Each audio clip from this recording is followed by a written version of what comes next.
Hillary Clinton has a lot to learn about the First Amendment, apparently. During a recent rant and interview with Rachel Maddow, Clinton said that any American caught using Russian talking points should be thrown in jail. It went beyond that. She said, if you say something that seems to favor Iran, I mean, this is where she's going with it. Yeah. If you say something that favors Iran or China or Russia, not only should you be censored, you should be criminally prosecuted. And I know you hate to hear this because you and I don't know how much we disagree on this, but she to me is a political has-been. Oh, yeah. That is just here, and we can't get rid of her. She doesn't know that her political career is over. I don't know what she's waiting for. Maybe some big break, some opportunity. But the point to me is that how could she not understand how crazy this talk is?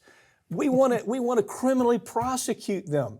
I think of Bill Maher. I think of Jon Stewart when they talked about, should we really be in Ukraine? Is that a good idea? Well, do we criminally prosecute them because that's a Russian talking point? That's how crazy that statement was.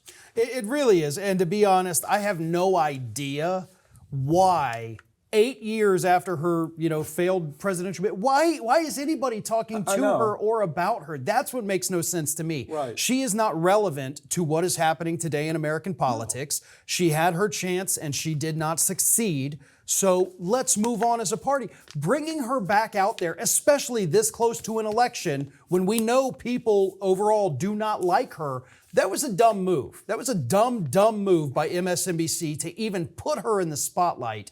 And then she goes out there and says, oh, well, yeah, we had these people who she admits were unwittingly spreading Russian talking points, that big scandal that we talked about recently. Right. But then she goes further and says, well, it doesn't matter. We've got to start prosecuting. This is something the DOJ needs to look at.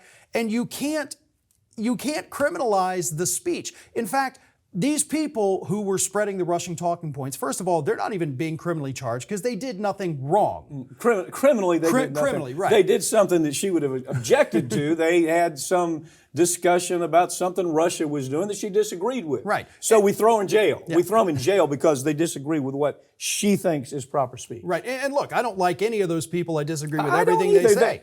But the people who did get charged were not charged because of the scandal. They were only charged with acting as an unregistered foreign agent. Right. Something that, Hunter Biden himself has been accused of, Rudy Giuliani has been accused of. It's something we do a lot. Well, okay, I used to do a show with Rachel Maddow. It was she had a morning show. I'm trying to think of who else was on that show, but she's the one who Liz Winstead, Chuck Liz D. Winstead, That's right. yeah, Liz Winstead. It says Rachel Maddow, Liz Winstead. They created something called the PAP attack. And I love Rachel. I mean, I've loved her then. But to me, to have taken the time to even allow this nut job to say that on the air and not come back and say, really, Hillary, can you hear how crazy you sound? It surprises me. That's all I'm trying. It just surprises me because I remember the days she would cut right through all that. She said, it's so insane. You're talking about First Amendment issues here. Yeah. And you don't seem to understand them. And you ran for president of the United States and lost.